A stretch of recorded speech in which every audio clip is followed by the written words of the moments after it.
नमस्कार। आपका पुनः स्वागत है मेरे YouTube चैनल पर। और प्रिय बच्चों, आपके लिए हम बड़े ही सहज सरल रूप में ये व्याख्यान उपलब्ध करवा रहे हैं ताकि आपको समझने में दिक्कत ना हो।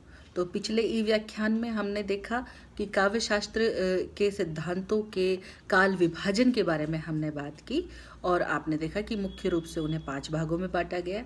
इस ई व्याख्यान में हम आज काव्य शास्त्र के भेदों पर चर्चा करेंगे, यानी काव्य शास्त्र में कितने सिद्धांत बताए गए हैं। तो सबसे पहले यदि प्रमुख सिद्धांत की बात की जाए तो सबसे पहले हम रस सिद्धांत के बारे में बात करेंगे।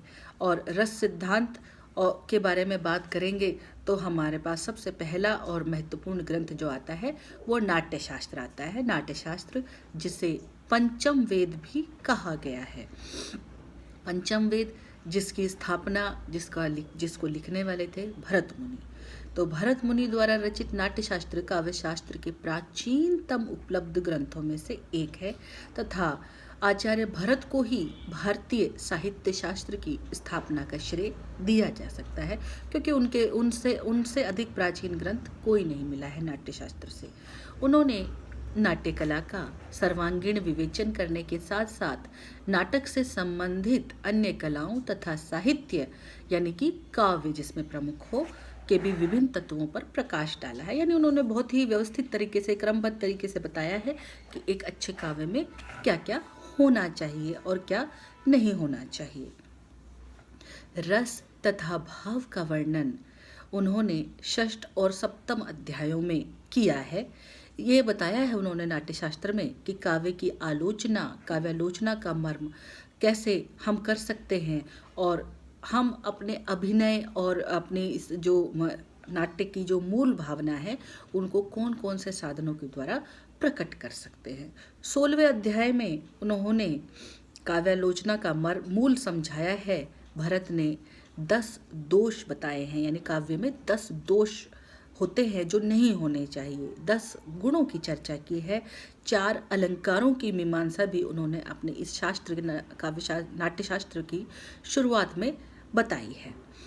भरत ने नाट्यशास्त्र के माध्यम से रस सिद्धांत की स्थापना की है और काव्य शास्त्र के प्रमुख सिद्धांतों में सर्वप्रमुख सिद्धांत जो है वो रस सिद्धांत ही आता है और इसी को ही अधिकतर विद्वान रस सिद्धांत को ही काव्य शास्त्र का मूल मानते हैं। वो ये कहते हैं कि रस के बिना यानी मूल के बिना काव्य का कोई औचित्य नहीं है। रस सिद्धांत के अनुसार साहित्य का लक्ष्य पाठक को आनंद यानी रस देना होता है। सारी रचना के केंद्र में स्थायी भाव रहते हैं तथा उसके विभिन्न अंग विभाव, अनुभाव, संचारी भाव इस तरह समाहित रहते हैं कि वे सब मिल करके एक सुंदर काव्य का निर्माण करते हैं और सीधे सहृदय पाठक के हृदय को झकझोर देते हैं और उसे एक संवेदना के स्तर पर, बराबरी के स्तर पर ले आते हैं। इसी तथ्य को सूत्र रूप में भरत मुनि ने इस तरह से कहा है। तो ये उनका सूत्र है। जैसे आप विज्ञान में फॉर्मूला पढ़ते हैं वैसे ही काव्य शास्त्र में यहाँ पर सूत्र है। विभावानुभाव व्यभिचारी संयोगात रस निष्पत्ति, यानी विभाव, अनुभाव, व्यभिचारी रस मिल करके संयोग करके रस की निष्पत्ति करते हैं। परवर्ती व्याख्याकारों ने इस सूत्र की अपने अपने दृष्टिकोण से व्याख्या की है। इन टीकाकारों में लोल्लट, शंकुक, भट्टनायक आदि आते हैं। यानी ये जो सिद्धांत उन्होंने दिया उसके व्याख्याकार भी हुए हैं।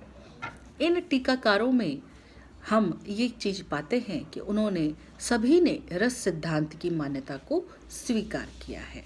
भरत मुनि ने काव्य शास्त्रीय परंपरा की स्थापना की तथा परवर्ती सभी आचार्य किसी न किसी रूप में रस सिद्धांत से ही प्रभावित होते हैं। हालांकि वे ऐसा कहते हैं कि अन्य सिद्धांतों की भी स्थापना की बात करते हैं, परंतु मूल में उनके रस ही रहता है। भारतीय काव्य शास्त्र का सर्वतोमुखी विकास काल 6ठी शताब्दी से 11वीं शती तक माना गया है।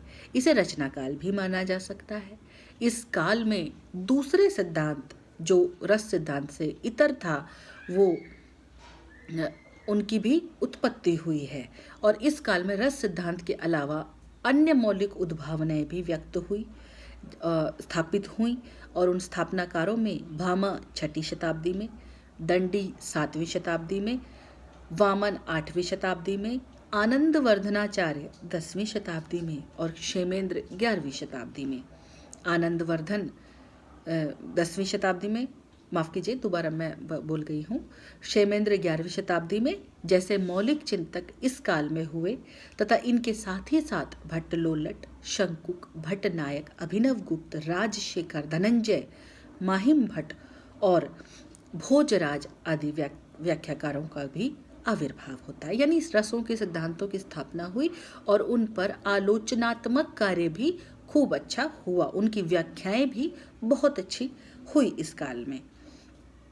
इन व्याख्याकारों ने पूर्ववर्ती आचार्यों की स्थापनाओं का सूक्ष्म विश्लेषण और तीक्ष्ण खंडन मंडन भी किया। तीक्ष्ण खंडन मंडन यानी कि अपने विचारों से उन्होंने इन स्थापनाओं के औचित्य के बारे में चिंतन किया कि वे स्थापनाएं कितनी सही रहीं और कितनी गलत रहीं। इस कारण से इस काल में काव्यशास्त्र का सर्वतोमुखी विकास हुआ था।